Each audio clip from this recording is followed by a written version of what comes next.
스님 안녕하세요. 올해 50이 된 불자입니다. 인생의 절반을 넘기는 나이가 되고 보니 지난 세월도 돌아보게 되고 마음이 많이 달라지더군요. 바쁘게 앞만 보고 달려왔는데 이젠 좀 쉬고 싶다는 생각도 들고요. 그래서 올해 들어 하나 다짐한 것이 기도 수행이었습니다. 그리고 반년이 넘게 기도와 수행을 하다 보니 느끼고 생각하는 것들이 많아집니다. 특히 그간 저 때문에 주변 사람들도 힘들었고 제 자신도 힘들었다는 것을 깨닫게 되었습니다. 기도를 하면서 이렇게 모든 걸 자신에게 돌려보게 되니 제 모습이 어느 순간 싫어지고 제 자신이 싫어지고 이러한 생각에 사로잡히다 보니 스스로 많이 침체되어 가는 것을 느낍니다.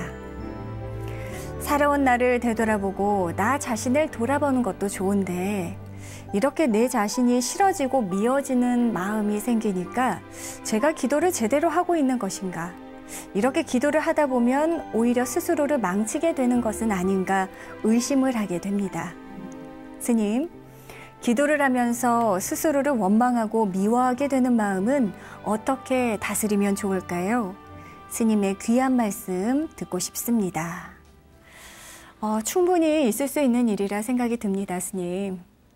이제 우리가 흔히 보면은 평상시에 어떤 과정을 앞만 보고 뛰다 보면 자기를 볼 수 있는 시간이 없지 않습니까? 네. 그래서 주로 누구를 원망하느냐 하면 하다가 일이 안 되면 주변을 원망하는 경우가 너무 많아요.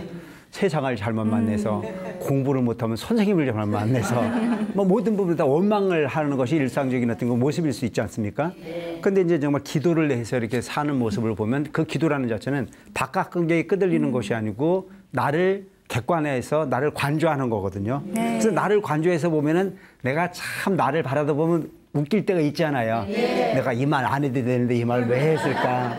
아이고 내가 우리 어머니한테 이것은 안 했어야 되는데 이걸 왜 했을까? 우리 남편한테 이걸 한 건 정말 부끄러울 때가 많이 있어요, 없어요? 네.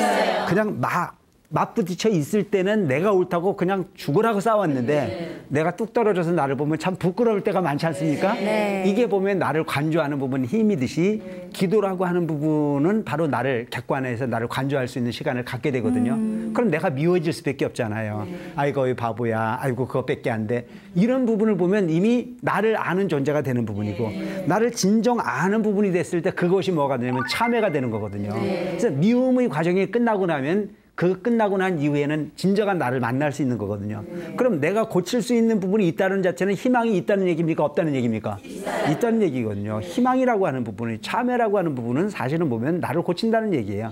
참회라고 하는 부분이 내가 행한 어떤 모습을 좀 더 없애는 것이 아니고 지금까지 왔던 부분의 길은 잘못된 길이었지만 지금 이 순간부터는 잘못된 길을 가지 않고 부처님 길대로 부처님 가르침대로 그 궤도에 벗어나지 않는 나를 만들어내기 위해서 노력하는 부분이 기점이 참여가 될 수 있는 거거든요. 그래서 이분은 지금 그런 과정을 겪고 있는 부분은 아닐까 싶은 생각을 합니다. 더욱더 참여하시고 더욱더 깊이 있게 소위 열심히 노력하시고 하다 보면 정말 청정부동의 내 마음 잘한 것도 못한 것도 이 세상에 다 뭐야? 공이거든요. 네. 다 비어있는 부분인데도 불구하고 잘못되어진 아상이나 잘못된 부분이 편견을 통해서 행했던 부분의 결과로 후회하는 부분을 다시 만들어내지 않겠다라고 하는 마음으로 돌아간다면 참으로 가치 있는 부분이 모습이 될 수 있을 거라고 생각을 합니다. 네. 기복이 아닌 작복, 바로 누군가에게 바라는 것이 아닌 내 마음이라는 자체를 청정하게 비우고 내 그릇을 키워서 노력하다 보면 우주법계를 담을 수 있는 큰 그릇이 바로 자신이라는 점을 기억하시고 열심히 노력하는 불자가 됐으면 좋겠습니다. 네, 스님 명심하겠습니다.